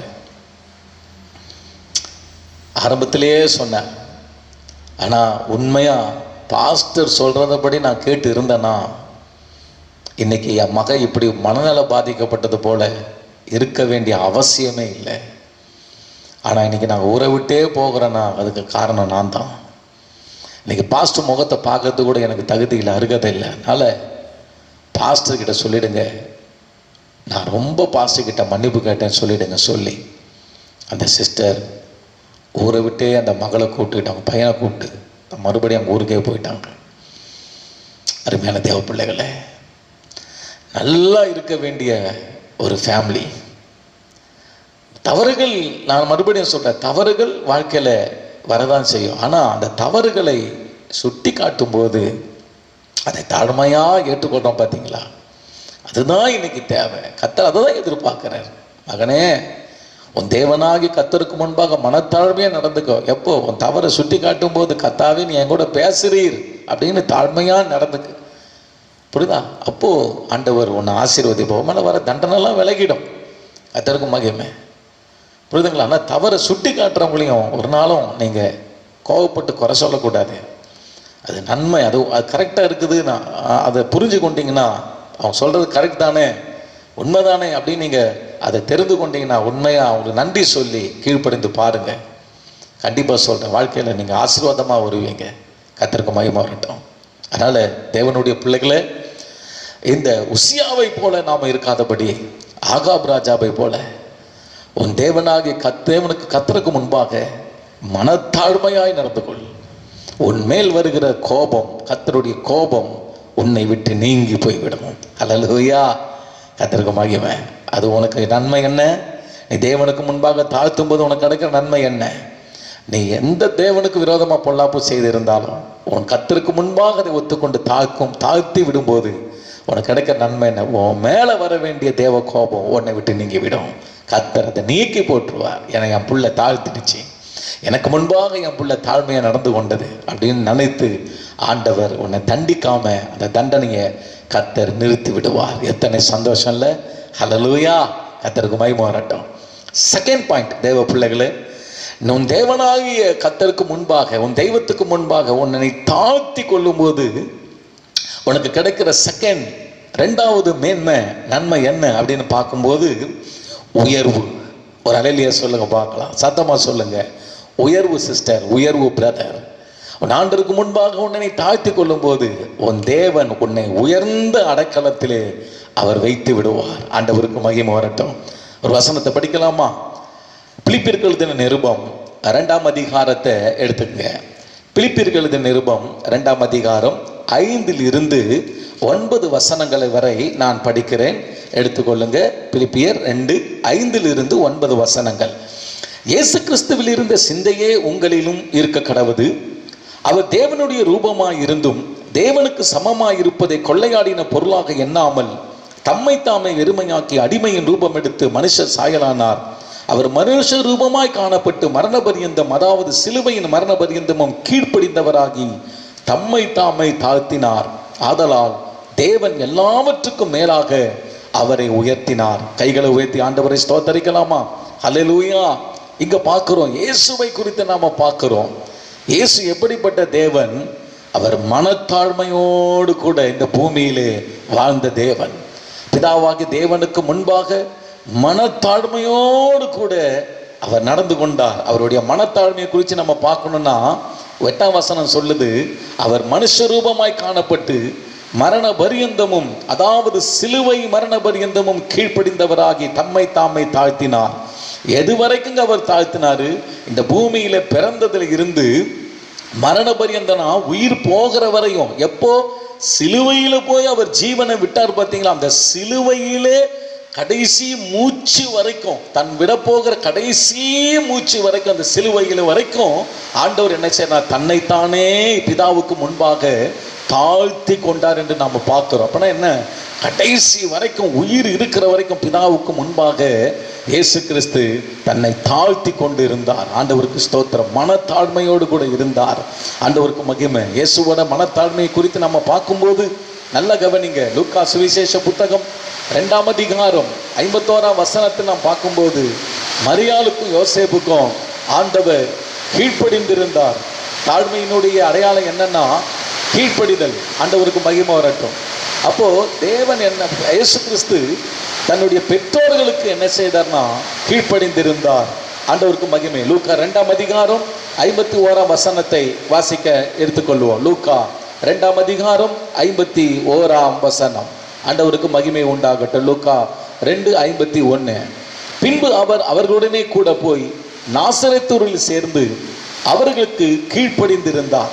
இன்னைக்கு யோசேப்பும் மரியாளும் நீங்க பார்த்தீங்கன்னா இயேசு கிறிஸ்துவினுடைய அந்த தன்மை, வல்லமை, கிருபை, இதற்கெல்லாமே இயேசு கிறிஸ்துவுக்குள் இவங்களுக்கும் நிகர வச்சோம்னா மரியாள் யோசேப்புலாம் கீழே தான். புரியுதுங்களா? ஆனாலும் ஆண்டவருடைய தாழ்மை பாருங்க. அப்படி கீழான நிலைமையில இருக்கிற இவங்களுக்கும் இயேசு கிறிஸ்து தாய் தகப்பனா இருந்ததாலே மரியாள் யோசேப்பும் இயேசு அவங்களுக்கு கீழ்ப்படிந்திருந்தார். அதுதான் நம்ம இயேசுவினுடைய கீழ்ப்படிதல் நம்ம பார்க்கலாம். ரெண்டாவது நீங்க பாருங்க, யோவான் ஸ்நானகன் யார்? யோவான் ஸ்நானகன் சொல்றாரு, அவருடைய பாதரட்சையின் வாரை குனிந்து அவிழ்க்கிறதுக்கு கூட நான் தகுதி இல்லாதவன். ஆண்டவருக்கு மகிமை வரட்டும். எனக்கு பின்னாடி ஒருத்தர் வராரு. யார் அவர்? இயேசு கிறிஸ்து. அவருடைய பாதரட்சியின் வார குனிந்து அவிழ்க்க கூட எனக்கு தகுதி இல்லை அப்படின்னு யோவான் ஸ்நானகன் சொல்றார். ஆனா இயேசு கிறிஸ்துவோட தாழ்மையை நீங்க பார்த்தீங்கன்னா, அப்படியா இருந்த அந்த யோவான் ஸ்நானகன் கையில போய் தான் இயேசு ஞானஸ்நானம் எடுக்கிறார். கை வைத்து ஆண்டவரை ஸ்தோத்திரம் பண்ணலாமா? மத்திய சுவிசேஷ புத்தகம் 3ஆம் அதிகாரத்தை திருப்பிக் கொள்ளுங்க. மத்திய சுவிசேஷ புத்தகம் 3ஆம் அதிகாரம் 13ஆம் வசனத்தில் இருந்து 13ஆம் வசனத்தில் இருந்து 15ஆம் வசனம் வரைக்கும் படிக்கிற மத்திய சுவிசேஷ புத்தகம் 3:13-15. அப்பொழுது யோவானால் ஞானஸ்நானம் பெறுவதற்கு இயேசு கலிலேயாவை விட்டு யோர்தானுக்கு அருகே அவனிடத்தில் வந்தார். யோவான் அவருக்கு தடை செய்து, நான் உம்மாலே ஞானஸ்நானம் பெற வேண்டியதா இருக்க நீர் என்னிடத்தில் வரலாமா என்றான். பார்த்தீங்களா? யோவான் ஸ்நானனை தடுக்கிறார். எப்பா, நீங்க ரொம்ப பெரிய தெய்வம், நீ பெரியவர், ஆனா நீங்க என் கையில ஞானஸ்நானம் வாங்கலாமா? நான் தான் உங்ககிட்ட ஞானஸ்நானம் எடுக்கணும் சொல்லும் போது அப்ப இயேசு தன்னை தாழ்த்தி கொள்றார். என்ன? இயேசு அவனுக்கு பிரதித்திரமாக, இப்போது இடம் கொடு, இப்படி எல்லா நீதியும் நிறைவேற்றுவது நமக்கு ஏற்றதா இருக்கிறது என்றார். அப்பொழுது அவருக்கு இடம் கொடுத்தான். கை வைத்து கர்த்தரை துதிப்பு. எவ்வளவு தாழ்மை பாருங்க. ஹம்புல்னஸ். இதெல்லாம் பிதா நியமிச்சு வச்சிருந்தார் இயேசுவுக்கு. குமாரனே, நீங்க இந்த பூமிக்கு போகும்போது இப்படியா நீங்க கீழ்ப்படியணும். உங்களுடைய ஞானத்துக்கு நிகரான ஞானம் இல்லாத ஜனங்களுக்கு கீழ்ப்படியணும். உங்களுடைய அறிவு, உங்களுடைய பரிசுத்தம், உங்களுடைய மேன்மை, இவைகளெல்லாம் இல்லாத ஜனங்களுக்கு சில வேளை நீங்க கீழ்ப்படிய வேணும் அப்படின்னு பிதாவாகிய தேவன் இயேசுக்கு நியமித்திருந்தார். அந்த நியமத்துக்கெல்லாம் இயேசு முழு மனதோடு அப்படியே கீழ்ப்படிந்தார். கை வைத்து கர்த்தரை துதிப்போம். அதுதாங்க தாழ்மை. அதற்கு மகிமை வரட்டும். கடைசியாக யோவான் சுவிசேஷ புத்தகம் 13ஆம் அதிகாரம் 3-5 வரைக்கும் பார்க்கும்போது நல்ல கவனிங்க. சீஷர்களுடைய கால்கள் என்ன செய்யறாரு? இயேசு கழுவுறதை பார்க்கிறோம். அதுதான் சரியான ஒரு, எப்படி சொல்றது, தாழ்மையில ரொம்ப ஒரு உச்ச கட்டம்னு சொல்லலாம். ஏன்னா இயேசு யாருங்க? பெரிய வல்லமை உள்ள தேவன். வேதம் சொல்லுது, தேவன் மாம்சத்தில் வெளிப்பட்டார். மனித ரூபத்தில் மாம்சத்தில் ஆண்டவர் வெளிப்பட்டார் இயேசு. ஆனால் அவர் தேவன். ஆனால் அந்த தேவன் நீங்க பார்த்தீங்கன்னா சீஷர்களுடைய கால்களை போய் கழுவுறார். ஸ்தோத்திரம். இந்த சீஷர்கள் யாருங்க? இயேசுவுக்கும் சீஷர்களுக்கும் கம்பேர் பண்ணி நம்ம பார்த்தோம்னா ஒண்ணுமே இல்லைங்க. ஒரு சீசன் பார்த்தா எப்படி சொல்றது, எல்லாம் மீன் விற்று கொண்டிருந்தவங்க, மீன் தான் அவங்களுடைய தொழில். சில சீஷர்களுக்கு எப்படி நடந்து கொள்ளணும்னு கூட தெரியல. சில சீஷர்களுக்கு கோபம் பயங்கரமாக வர சீஷர்கள். சில சீஷர்கள் சில வேளை சாத்தானு கூட இடம் கொடுத்து இயேசுவே சிலுவைக்கு போக வேணான்னு சொல்லி அந்த ஆவியிலே ஸ்பிரிச்சுவல்ல வளராத சீஷர்கள். சிலர் என்னன்னா, ஆண்டவர் சிலுவையில் மறிக்க போறான்னு சொன்னா, ஆண்டவரே நாங்கள் பரலோகத்துக்கு வரும்போது உங்கள் வலது பக்கத்தில் இடது பக்கத்தில் யார் உட்காருவோம் அப்படின்னு போட்டி போடுறாங்க சீஷர்கள். உங்களில் யார் பெரியவன் அப்படின்றது அவங்களுக்குள்ளே சண்டை வருது. அப்போ இப்படிப்பட்டதான அந்த எப்படி சொல்ல ஸ்பிரிச்சுவலுடைய ஸ்டாண்டர்டு எல்லாமே, பவர் எல்லாமே பார்த்தீங்கன்னா இயேசுவுக்கு முன்னாடி ஒன்றுமே கிடையாது இந்த சீஷர்கள். ஆனால் இப்படிப்பட்டதான இந்த சீஷர்களுடைய கால்களை நமது ஆண்டவராக இயேசு கழுவி கொண்டு இருக்கிறார். கைகளை உயர்த்தி ஆண்டவரை ஸ்தோத்திரம் பண்ணலாமா? எடுத்துக்கொள்ளுங்க. யோவான் சுவிசேஷ புத்தகம் 13ஆம் அதிகாரம் 3 to 5 வசனங்களை நம்ம வாசிக்க கேட்கலாம். ஜான் 13:3-5. தம்முடைய கையில் பிதா எல்லாவற்றையும் ஒப்பு கொடுத்தார் என்பதையும், தாம் தேவனிடத்திலிருந்து வந்ததையும் தேவனிடத்துக்கு போகிறதையும் இயேசு அறிந்து போஜனத்தை விட்டு எழுந்து வஸ்திரங்களை கழற்றி வைத்து ஒரு சீலையை எடுத்து அறையிலே கட்டிக்கொண்டு பின்பு பாத்திரத்தில் தண்ணீர் வார்த்து சீஷருடைய கால்களை கழுவவும் தாம் கட்டி கொண்டிருந்த சீலையினால் துடைக்கவும் தொடங்கினார். கைகளை உயர்த்தி கர்த்தரை மகிமைப்படுத்தும். சீஷர்களுடைய கால்களை எல்லாம் போய் என்ன செய்றார்? இயேசு கழுவுறார். எவ்வளோ பெரிய தேவன், எவ்வளோ மகிமையுடையவர். இதே சீஷர்கள் தான் இயேசுவை பார்த்து சொன்னாங்க, காற்றும் கடல் அலையும் இவர் சொல்லுக்கு கீழ்ப்படுகிறதே, இவர் எப்படிப்பட்டவரோ, இவர் எப்படிப்பட்டவரோ. ஆனா அப்படிப்பட்டவர் இன்னைக்கு இவங்க கால்களை கழுவிக்கிட்டு இருக்கிறார். காலை யார் கழுவா? எஜமானனுடைய கால்களை வேலைக்காரன் கழுவான். இந்த இடத்துல இயேசு சீஷர்களை எஜமானனாக பார்க்கிறார். தன்னை ஒரு வேலைக்காரனாக அவர்களுக்கு ஒப்பு கொடுத்து கால்களை கழுவுறதை நம்ம பார்க்கிறோம். நம்முடைய தெய்வம் தாழ்மையின் ஸ்வரூபம். கை உயர்த்தி கர்த்தரை துதிப்போம். கிறிஸ்தவர்களே, தாழ்மை நமக்கு தேவை. இயேசுவை பாருங்க, தாழ்மை தான் இன்னைக்கு நமக்கு முக்கியம். தாழ்மையில தான் நம்ம வளரணும். இன்னைக்கு கர்த்தருக்கு மகிமை. பிதா இயேசு இந்த பூமியிலே வாழ்ந்த போது இதையெல்லாம் நியமித்து வைத்திருந்தார். இயேசுவின் நாலேஜை விட ரொம்ப கம்மியான நாலேஜ் மரியாளுக்கும் யோசேப்புக்கும். யோவான் ஸ்நானகன் அவருடைய வல்லமையும் முன்னாடிலாம் ஒண்ணுமே கிடையாது. அவருக்கு முன்பாக நீ தாழ்த்த. சீஷர்கள் ஒண்ணுமே கிடையாது, அவங்க காலனி கழுவணும். இதெல்லாம் பிதா நியமித்து வைத்திருந்தார். அதுதான் தேவனுக்கு முன்பாக தாழ்மையாய் நடந்து கொள்வது. தாழ்த்தினார். வேதம் சொல்லுது, மரண சிலுவையின் மரணமடி பரியந்தம் அந்த பிதா கடைசியா அம்மை நான் அவர் நியமித்த அந்த நியமத்துக்கு சிலுவையில கூட பிதாவே இப்படி சித்தமே ஆக கடவுது, என் ஆவியை உம்முடைய கைகளில் ஒப்பு கொடுக்கிறேன். அவ்வளவு வேதனையின் மத்தியிலையும் எல்லாம் முடிச்சிட்டு தாழ்மை. அதுதான் முடிச்சிட்டப்பா, எல்லாம் முடிஞ்சிடுச்சுப்பா. நீ எங்கெங்கெல்லாம் என்னை தாழ்த்த சொன்னீங்களோ, எங்கெங்கெல்லாம் நான் தாழ்த்தணுமோ எல்லாம் தாழ்த்தி முடிச்சிட்டேன். இதோ என் ஆவியை நான் ஒப்பு கொடுத்துறவங்க கிட்டேன்னு சொல்லி சிலுவையின் மரண பரியந்தமும் தன்னை தாழ்த்தினான். இதுதான் நமக்கு இன்னைக்கு தேவை. கர்த்தருடைய பிள்ளைகள் தயவு செய்து கேட்கிற ஊழியக்காரனா இருக்க நான் கூட தான், நீங்க கூட தான். பெருமை நமக்குள்ள வந்துடக்கூடாது. பெருமை பிசாசினுடைய செயல். இன்னைக்கு வாலிப பிள்ளைகள்லாம் அன்பா நான் கேட்கிறேன், உங்களை நேசிக்கிறதுனால நான் சொல்றேன், பெருமையில விழுந்துடாதீங்க, பெருமையில போயிடாதீங்க. இன்னைக்கு நிறைய வாலிப பிள்ளைகளை பிடிக்க முடியல, கையில ஸ்பிரிச்சுவல்குள்ள உங்களை வளர்க்க முடியல. அதுக்கு ரீசன் என்ன? காரணம் என்ன? இன்னைக்கு நிறைய வாலிப பிள்ளைகள் இன்னைக்கு அப்படி சொல்கிறது பெருமையில் தான் போய்கிட்டு இருக்கிறாங்க. வருத்தமாக இருக்குது. நம்ம சர்ச்சில் இருக்க பிள்ளைங்க அப்படி தயவு செய்து சொல்கிறேன், பெருமையில் போயிடாதீங்க. அப்பா உன்னை பிடிக்கணும், உன்னை பாஸ்டர் பார்த்தா உன்னை என்ன செய்யணும், பேசணும், உன்கிட்ட உன் தாய் தகப்ப உங்ககிட்ட பேசணும், நீ அவங்கக்கிட்ட பேசணும். இப்படி ஒரு ரிலேஷன்ஷிப்புக்குள்ளே நீ இருந்தால் தான் இப்போ தாழ்மையாக இருக்குன்னு அர்த்தம். பாஸ்டர் சில சர்ச்சிலலாம் ஒரு சில பாஸ்டர் சொல்கிறாங்க, பாஸ்டர் நான் ஃபோன் போட்டாவே சம்பந்தம் இல்லாதவர் ஃபோன் பண்ணுறாரு என்று சொல்கிற அளவுக்கு இன்னைக்கு இருக்குது பாஸ்டர்ன்றாங்க. ஒரு வாலிப பையன் சம்மந்தமே இல்லையே அப்படின்றான், சர்ச்சுக்கு வர வாலிப பையன். அப்போ எந்த அளவுக்கு இருக்குது பாருங்கள் பெருமை இல்லை? அன்றோட பிள்ளைகளை நம்ம சபையில் அப்படி இருக்கக்கூடாது. நம்ம பிள்ளைங்கள்லாம் நல்ல பிள்ளைங்க, பெருமையில் போயிடாதீங்க, அது ஆபத்து. இயேசுவை பாருங்க, அவர் தாழ்மையாக இருந்தார். புரியுதுங்களா?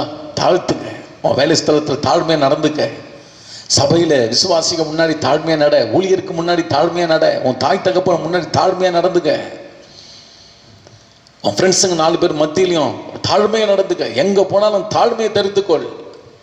கட்டாயம் சொல்கிறேன், நீ அப்படி தாழ்மையாக நடந்த என்ன பாஸ்டர் எனக்கு ஏமாளின்னு சொல்லுவாங்க, இவன் எப்படி சொல்கிறது லூசுன்னு சொல்லுவாங்க, இவன் எப்படி சொல் ஏமாளி ஒன்றும் தெரியாதவன் சொல்லுவாங்க. நான் சொல்கிறேன் இல்லை, யார் சொன்னான்?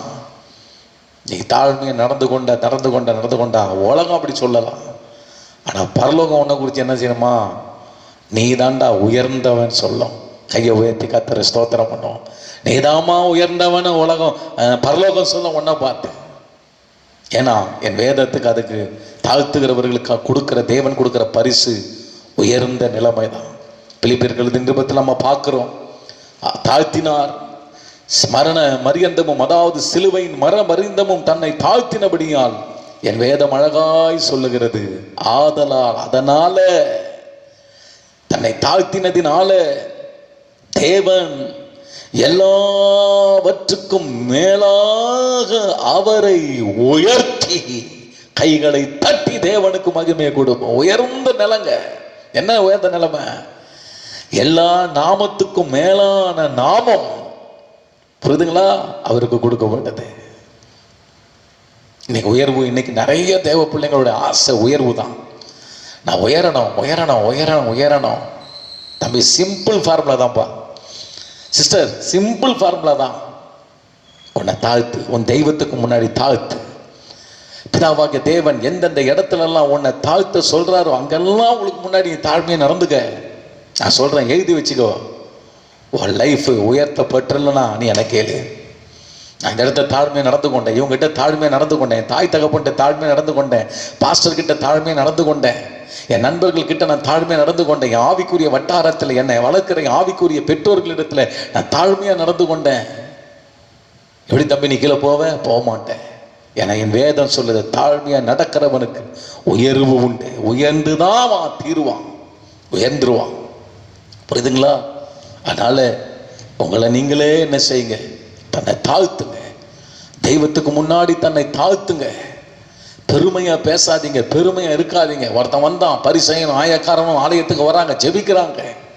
அவன் சொல்கிறான், ஆண்டவரே நான் உபவாசம் எடுக்கிறேன், நான் தசம பாகம் கொடுக்குறேன், நான் விபச்சாரம் கூட சேரலை, அதாவது ஆயக்காரனை போலவும் நான் இல்லை அப்படின்னு அவன் என்ன செய்கிறான்? தன்னுடைய நல்ல காரியம் அவன் செய்ததெல்லாம் நல்லது தான், கிரியை செய்தது நல்லது தான். ஆனால் என்னன்னா தாழ்மை இல்லை, பெருமையாக பேசுகிறான். அவன் செய்ததெல்லாம் நல்லது தான், ஆனால் தேவனுடைய கிருபையினால தான் நான் இதை செய்தான் அவன் உணரல.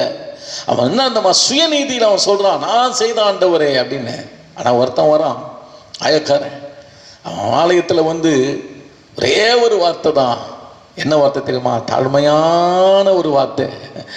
அவன் பரலோகத்துக்கு கூட தன் கண்களை ஏறெடுக்க துணியாம தன் மாரில் அடித்து கொண்டு அவன் சொன்ன ஒரு வார்த்தை, பாவியாக இருக்கிற என் மேல கிருபையாக இரு ஆண்டவரே. வலிவனே, இன்னைக்கு உன் வாயிலிருந்து வார்த்தை வராதா? என் மேல கிருபையாயிருங்க ஆண்டவரே, கிருபையாயிருங்க ஆண்டவரேன்னு உன் வாயில வராதா? அந்த வார்த்தையை தான் கர்த்தர் எதிர்பார்க்கிறார். நான் முடிச்சிருவேன், நான் பண்ண, நான் யார் தெரியுமா, நான் அதை பண்ண, வேண்டாம்ப்பா, வேண்டாமா, அதெல்லாம் வேண்டாம். பாவியாக இருக்கிற என் மேலே கிருபையாயிரு ஆண்டவரே. தாழ்மையாக எப்போதும் தேவ சமூகத்தில் ஒப்புக்கொடு. நீ எந்த ஒரு பெரிய பெரிய சாதனை படித்தாலும், எந்த ஒரு காரியத்தை நீ சக்ஸஸ்ஃபுல்லாக கொண்டு வந்தாலும், இந்த ஊரே உன்னை மதிக்கிற அளவுக்கு உங்ககிட்ட சில செயல்பாடுகள் எல்லாம் நல்ல டாப் லெவலில் நீ வந்தால் கூட சொல்லணும், நான் கிடையாது, தேவனுடைய கிருபைதான் என்னை நடத்தி இதெல்லாம் எனக்கு உண்டாக்குச்சு அப்படின்னு நீ உன்னை தாழ்த்தி கொள்ளும்போது கர்த்தர் இன்னும் உன்னை மேன்மைப்படுத்திடுவார், மேலே வந்துடுவப்பா. இது தீர்க்க தரிசனமா நான் சொல்றேன்.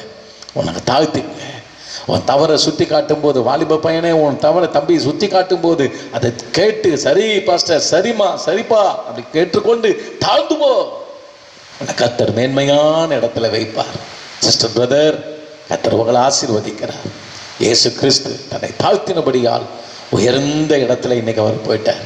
உயர்ந்த இடத்துல அவர் இருக்கிறார். நான் தான் அவர் நாமத்தை சொல்லும்போது பேய் பிசாசுகள் எல்லாம் அந்த உயர்ந்த இடத்துல இருக்க ஒரு நாமத்துக்கு அலறுது. ஆண்டவருக்கு ஸ்தோத்திரம். வானத்திலும் பூமியிலும் அவர் நாமத்துக்கு தான் அதிகாரம் கொடுக்கப்பட்டிருக்கு. அதன் மேட்டர் என்ன தெரியுமா? பல ரகசியம் இருக்கலாம். அதில் ஒன்று, அவர் தன்னைத்தானே பிதாவுக்கு முன்பாக தாழ்த்தி கொண்டார். ஆத்தினதால் அதிகாரமெல்லாம் கையில் வந்துடுச்சு. இன்னைக்கு பொறுப்புகளை எடுக்கணும், ஊழியம் செய்யணும், நல்ல ஆண்டவருக்காக இருக்கணும். வா, அது நான் சொல்ற ரகசியம் ஒன்னே ஒன்று, தாழ்த்து. தேவனுக்கு முன்பாக சிஸ்டர் உங்களை தாழ்த்திக்குங்க. கடவுளுக்கு முன்பாக உங்களை தாழ்த்தி கொள்ளுங்க. தாழ்மையா நடந்து கொள்ளுங்க. கர்த்தர் நம்மளை நம்பி நிறைய பொறுப்புகளை கொடுக்க ரெடியா இருக்கிறார். இன்னைக்கு தாழ்மை உள்ளவனை தான் கர்த்தர் எதிர்பார்க்கிறார். ரொம்ப படித்தவன் இன்னைக்கு படிப்பு தேவை ஆண்டு, ஆனால் படிச்சுட்டானா ஊழியத்தினடி சாதிச்சிருவேன். இல்லைங்க இல்லைங்க இல்லைங்க, அவருக்கு தேவை தாழ்மை உள்ளவன் தான். புரியுதுங்களா? படிப்பு இல்லைன்னா கூட அவர் ஞானத்தை கொடுத்து நடத்திடுவார் தாழ்மை உள்ளவனை. ஆனால் படித்தவனுக்குள்ள பெருமை இருந்தாலும் கர்த்தர் தூக்கி போட்டுருவார். புரியுதுங்களா? படிப்பு நான் எதிரி இல்லை, படிப்பு வேணும். ஆனால் இந்த படிப்பும் பணமும் அதுவும் இதுவும் நான் அப்படியே வந்துடுவேன், ஒன்றும் நடக்காது. தாழ்மை உள்ளவனை தான் கர்த்தர் உயர்த்த முடியும். தாழ்மை உள்ளவனுக்கு தான் கர்த்தர் கிருபை தர முடியும். நம்மளை உயர்த்தது அவருடைய கிருபை தான். அதனால் ஆண்டவருடைய பிள்ளைகளே, இந்த சத்தியத்தை கேட்டு உன் தேவனாகிய கர்த்தருக்கு முன்பாக உன்னை தாழ்த்திக்கொள், தாழ்த்திக்கொள். நம்ம எல்லாரும் வசனத்தை நாம் எடுத்துக்கொள்வோமா? நம்ம எல்லாரும் வசனத்தை எடுத்துக்கொள்வோம். கர்த்தருக்கு மகிமை உண்டாகட்டும். மீகா தீர்க்கதரிசன புஸ்தகம் 6ஆம் அதிகாரம் 8ஆம் வசனத்தை எல்லாரும் எடுத்துக்கொள்ளுங்க. எல்லாம் சேர்ந்து நம்ம படிப்போமா? அருமையான வார்த்தை. மனுஷனே, நன்மை இன்னதென்று அவர் உனக்கு அறிவித்திருக்கிறார். நியாயம் செய்து இரக்கத்தை சிநேகித்து உன் தேவனுக்கு முன்பாக மன தாழ்மையாய் நடப்பதே அல்லாமல் வேற எண்ணத்தை கர்த்தர் உன்னிடத்தில் கேட்கிறார். அப்படியே இருக்கிற இடத்துல எல்லா கரங்களை உயர்த்தி அப்படி இந்த முழங்காலில் நின்று எல்லா கண்களும் மூடி நாம செபிப்போம். எல்லா கரங்களை உயர்த்தி அப்பா கிட்ட எல்லா கரங்களை உயர்த்தி செபிங்க. ஆண்டவரே, இந்த நாளில எங்களிடத்துல நீர் கேட்பதெல்லாம் ஆண்டவரே முக்கியமான ஒன்று, மனத்தாழ்மையாய் உமக்கு முன்பாக நாங்கள் நடந்து கொள்ள வேண்டும். ஆமாப்பா, நீங்க எங்களுடைய மாஸ்டர், நீங்க எங்களுடைய எஜமானன், நீர் எங்களுடைய ராஜா, நீர் எங்களுடைய தேவன், நீ சர்வ வல்லவர். உமக்கு முன்பாக இந்த சாதாரண மனித ஜாதி, மனித குலமானது எம்மாத்திரம் ஆண்டவரே எங்களை தாழ்த்தி விடுகிறோம். தரைமட்டமா எங்களை ஆண்டவரே உம்முடைய கரத்திலே ஒப்பு கொடுக்கிறோம். உமக்கு முன்பாக எங்களை தாழ்த்தி கொள்ளுகிறோம். ஆண்டவரே, எங்கள் குறைகள் குற்றங்கள் நாங்கள் செய்யும் போது ஆண்டவரே, எங்களுடைய குறைகளை குற்றங்களை யார் மூலமாவது நீர் எங்களை கண்டித்து உணர்த்தும் போது ராஜா, நாங்கள் எங்களை தாழ்த்தி கொண்டு அதை ஏற்றுக்கொண்டு எங்களை தாழ்த்தி உம்முடைய கரத்திலே ஒப்பு கொடுத்து விடுகிறோம். அப்பா ஆண்டவரே, இப்பொழுதும் இந்த நேரத்திலே உம்முடைய பிள்ளைகள் அப்படிப்பட்ட சூழ்நிலையில் யாராவது இருந்து உணர்த்தப்பட்டு இந்த நேரத்திலுமா தேவனே என்று சொல்லி ஒப்பு கொடுக்கிற பிள்ளைகள் இந்த இடத்தில் இருப்பார்களானால் ஆண்டவரே, அவர்களை பிளஸ் பண்ணி ஆசீர்வதியும். ஆண்டவரே, ஓ மனமேட்டிமை எங்களுக்கு வேண்டாம்பா. எல்லாம் ஜெபிங்க ஜெபிங்க. மனமேட்டிமை எங்களுக்கு வேண்டாம். இந்த உசியாவை போல ஆண்டவரே, எங்களுடைய ஆண்டவரே குற்றங்கள் குறைகளை உணர்த்தி காட்டும் பொழுது ஆண்டவரே, நாங்கள் இன்னும் ஆமென் அதை உணராமல் இன்னும் செய்வதையே மனமேட்டிமையோடு நாங்கள் செய்து கொண்டிருந்தால் எங்களுக்கு ஆபத்து என்பதை உணர்த்துகிறீர். இந்த நேரத்தில் எங்களை ஒப்புக் கொடுக்கிற மனமேட்டிமை வேண்டாம் என்று அர்ப்பணியுங்கள். எனக்குள் இருக்கிற மனமேட்டிமையினுடைய எண்ணங்கள் எல்லாம் என்னை விட்டு விலகட்டும், பெருமையின் ஆவி என்னை விட்டு விலகட்டும் என்று ஒப்புக் கொடுங்கள். எல்லாம் ஜெபித்துக் கொண்டிருங்கள். இயேசுவை போல தாழ்மையாய் நாங்கள் இருக்கணுமே. எங்கள் தாய் தகப்பனுக்கு எங்களை விட அறிவு இல்லாமல் இருக்கலாம், எங்களை விட ஞானம் இல்லாமல் இருக்கலாம், எங்களை விட படிப்பறிவு இல்லாமல் இருக்கலாம். ஆனாலும் இயேசு தன்னையே பிதாவே பிதாவே மரியாளுக்கும் யோசேப்புக்கும் தன்னை தாழ்த்தி கொண்டது போல ஆண்டவர், எங்கள் தாய் தகப்பனும் எங்களை விட ஆண்டவரை குறைவுள்ளவர்களாக இருக்கலாம், அவர்களுக்கு முன்பாகவும் நாங்கள் தாழ்மையாக நடந்து கொண்டு அவர்களுக்கு மதிப்பும் மரியாதையும் கொடுக்க எங்களுக்கு உதவி செய்யும். எல்லா கரங்களை உயர்த்தி ஜெபியுங்கள். ஆண்டவரே, எங்களுடைய கர்த்தாவே வளர்ச்சி இல்லாத ஹல்லேலூயா ஆண்டவரே ஆட்கள் இருக்கலாம். எங்கள் ஆவிக்குரிய வளர்ச்சி அளவுக்கு இல்லாத ஆட்கள் இருக்கலாம்.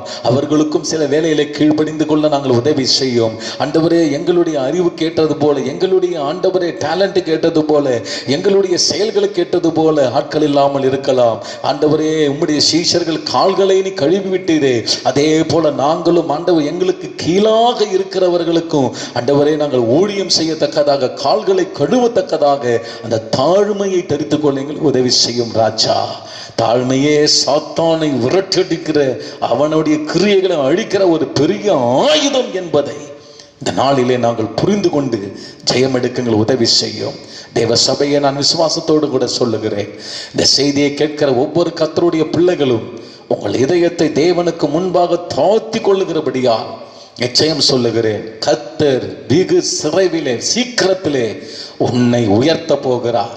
நீ உயர்ந்த ஸ்தானத்தில் வரப்போகிறார். தாழ்மையை தரித்து கொண்டு இருக்கிறபடியால், தாழ்மையை நீ விரும்புகிறபடியால் ஆண்டவர் உன்னை உயர்ந்த அடைக்கலத்தில் கர்த்தர் வைக்க போகிறார். இயேசுவை உயர்த்தி வைத்த தெய்வம், தன்னை தாழ்த்தின இயேசுவை உயர்த்தின தேவன் உன்னையும் ஆண்டவர் உயர்த்த போகிறார். நிச்சயம் நீ உயர்ந்த இடத்துக்கு வருவாய். ஆமேன். உன்னை தாழ்த்துகிறபடியால் ஜெபம் பண்ணி கொண்டிருக்கிறாய், உன்னை தாழ்த்தி கொண்டிருக்கிறாய். சகோதரனை சகோதரியை செய்து கொண்டிரு. நல்ல ஜெபம் பண்ணி தாழ்த்து இதயத்தை இன்னும் ஒப்புக்கொடு. உபவாசம் எடு. ஆகாபை போல தன்னுடைய குற்றங்களை எல்லாம் விட்டு விடுகிறதுக்கு உபவாசத்தை எடுத்து தன்னை தாழ்த்தி கொள்ளுங்கள். கர்த்தர் தாழ்மை உள்ளவனுக்கு கிருபை தருகிற தெய்வம். இந்த நேரத்தில் உன்மேல் தன்னுடைய கிருபையை கர்த்தர் வைக்கிறார். உனக்கு ஒரு விடுதலையை கர்த்தர் தருகிறார். உனக்குள்ள ஒரு சமாதானத்தை கர்த்தர் உண்டாக்குகிறார். சந்தோஷமாயிரு மகனே. எப்போதும் தாழ்மையாயிரு. உனக்குள்ள ஒரு மகிழ்ச்சி இருக்கும். எப்போதும் தாழ்மையாயிரு. பரிசுத்த ஆவி உன்னோடு கூட இருப்பார். தாழ்மை உள்ளவன் பிசாசை மேற்கொள்ளுவான். கர்த்தர் இந்த மனத்தாழ்மை எங்களுக்குள் தருகிறதற்காய் ஸ்தோத்திரம். ஆண்டவரே, இந்த நேரத்திலும் இந்த செய்தி நேரத்தை எங்களுக்கு ஆசீர்வதித்து கொடுத்ததற்காய் நன்றி. இந்த வார்த்தை எங்கள் உள்ளத்துக்குள் 30, 60, 100 பலன் கொடுத்து செழித்து வளரட்டும்ப்பா. அந்தகார சக்திகள் விலகட்டும். உம்முடைய பிள்ளைகளை ஆசீர்வதியும். சீக்கிரத்திலே நாங்கள் ஒருவர் முகமுகமாய் ஆலயத்திலே வந்து ஆராதனை செய்வதற்கு வழிவாசல்களை திறந்து கொடும். துதிகன மகிமையாக எடுத்துக்கொள்ளும். இயேசுவின் நாமத்தில் பிதாவே, ஆமேன், ஆமேன். எல்லாரும் சேர்ந்து சொல்லுவோம். என் ஆத்துமாவே கர்த்தரை ஸ்தோத்தரி, என் முழு உள்ளமே பரிசுத்த நாமத்தை ஸ்தோத்தரி. என் ஆத்துமாவே கர்த்தரை ஸ்தோத்தரி, கர்த்தர் செய்த சகல உபகாரங்களையும் மறவாதே. ஆமேன். நம்முடைய கர்த்தராகிய இயேசு கிறிஸ்துவின் கிருபை, பிதாவாகிய தேவனுடைய அன்பு, ஆவியானவருடைய ஐக்கியம், ஆண்டவராக இயேசு வருகிற வரை நம் அனைவரோடு கூட என்றென்றைக்கும் இருப்பதாக. எல்லாரும் சேர்ந்து சொல்லுவோம். ஆமேன், ஆமேன். God bless you sister, brother. கர்த்தர் உங்களை ஆசீர்வதிப்பார். இந்த செய்தியை கேட்டு உங்களுக்கு கர்த்தர் நல்ல சிந்தை கொடுத்தால் அதில் நல்ல ஒரு கமெண்ட்ஸுகளை நீங்கள் அதில் பதிவு செய்யுங்கள். விருப்பம் இருக்கிற பிள்ளைகள் லைக் செய்யுங்கள். அநேகருக்கு இந்த சத்தியத்தை பகிருங்கள். கர்த்தர் உங்களோடு கூட இருப்பாராக. ஆமென். God bless you.